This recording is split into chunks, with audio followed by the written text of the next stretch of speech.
All right, so you want to take a deep dive into Ethereum and like where it's going in the future. Let's do it. Buckle up. We are going to cover it all.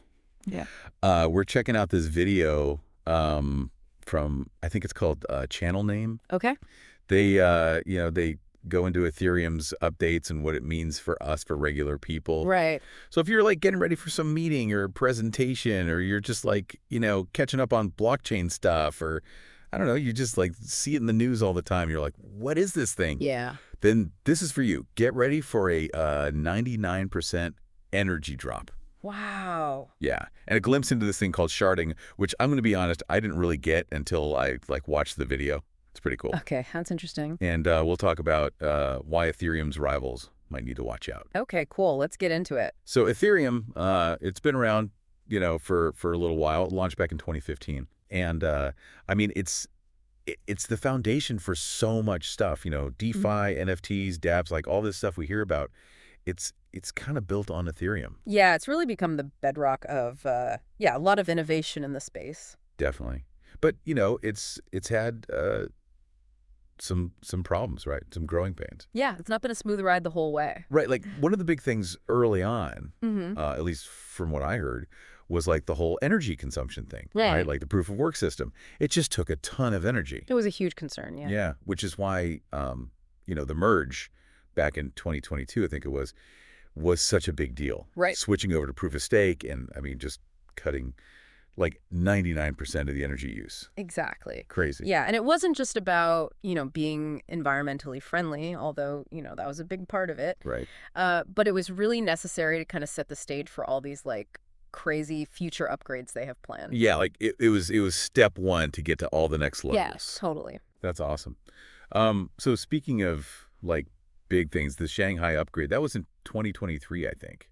Like, for people who were, early believers in Ethereum, that was huge for them. For sure. They could finally get to that ETH they had staked. Okay. Some of them had like locked it up for years. I mean, some people had to wait like years to get access to their ETH again. That's wild, Like imagine putting away your savings and being like, nope, can't touch it for years. Yeah, you really had to believe in the project. Totally. Yeah. So what was the impact of that upgrade, like when everybody could finally get to their ETH?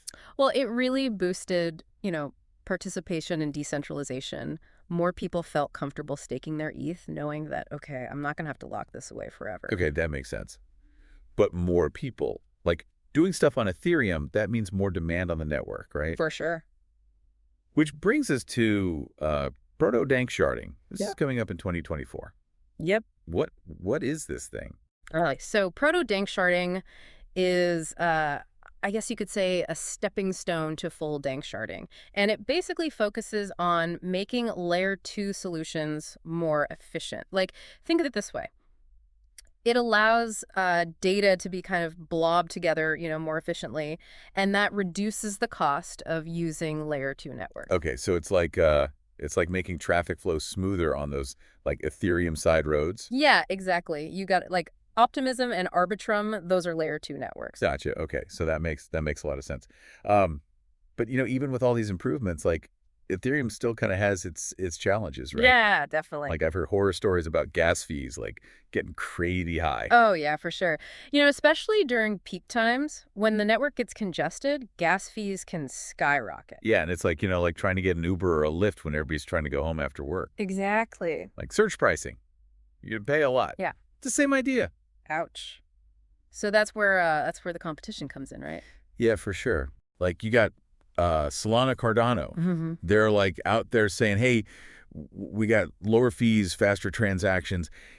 They're trying to pull people away from Ethereum. Yeah, they see that as their opportunity. So can Ethereum like really keep up with all these other, blockchains coming out? Well, that's the million-dollar question. And, it's why the Ethereum Foundation has such an ambitious roadmap for the future. I mean, they're not just going to sit back and watch everybody else, get ahead. Right. So what's coming up? What are they working on? What's getting people excited? Well, get ready for Danksharding. Danksharding. Oh, yeah, this is the big one. It's coming in 2025 and beyond. Basically, imagine you're expanding a highway. Okay. You go from like a few lanes to like tons of lanes. Got it. And that's what Danksharding is doing. It's going to increase transaction capacity like crazy, and that should, in theory, lead to much, much lower fees. Okay, so more lanes, smoother traffic flow. I get it. Yeah. But it's not just Danksharding, right? There's other stuff that works too. Oh, yeah, definitely. There's something called Verkle Trees, which is, it's kind of technical, but basically it makes it easier for devices to sync with the Ethereum network. Okay. So, like, imagine a future where even your phone could be a node on the network. Whoa. Okay, so like everybody's phone could be a part of Ethereum. Yeah, potentially. It's pretty wild. That's pretty wild. Okay, what about account abstraction? That's another one I've heard about. Right. Yeah. Account abstraction is all about making Ethereum more user-friendly. It simplifies wallet management and opens up the possibility for things like gasless transactions. Like, imagine someone else pays the gas fee for you. Okay, so it's like you don't even have to worry about the fees. Someone else takes care of it. Exactly. So it could be like as easy as sending a text. Potentially, yeah. They're really trying to lower the barrier to entry. Wow, okay. And then on top of all that, you've got the layer 2 solutions like Optimism and Arbitrum continuing to expand. Right, and those are really essential for handling all that extra traffic and keeping those transaction costs down. So it's like they're building this whole network of like expressways to bypass all the traffic on the main Ethereum highway. Exactly. That's a good analogy. But are there downsides to all this? Like, could making things faster and cheaper, could it make the network like less secure? Yeah, that's a good point. I mean, more complexity can sometimes lead to, security vulnerabilities. And there's also questions about how these upgrades might affect decentralization. Like, will a few powerful players end up controlling most of the resources on the network? These are definitely things that the Ethereum community needs to be really careful about. So it's not just about making things like faster and cheaper. It's about making sure that all this progress benefits everyone in a way that's responsible. Exactly. It's about finding that balance. That makes sense. It's so interesting to me how they're like taking these real world ideas like highways and traffic and using them to solve like these super complex, tech problems. Yeah, it's a really cool approach. They're constantly looking for ways to push the boundaries. Yeah. So it's clear, like from the energy efficiency to all the sharding stuff, Ethereum's on a mission, right? Absolutely. They're trying to make it faster, cheaper, more powerful. What stands out to you the most? Yeah, that's a good question. I think for me, it's the potential for, mainstream adoption. Like right now, crypto still feels kind of niche, but with all these improvements, maybe one day using Ethereum will be just as normal as like using the internet is now. That would be amazing. Like just everyday people using it without even thinking about it. Exactly. What about you? What are you most excited about?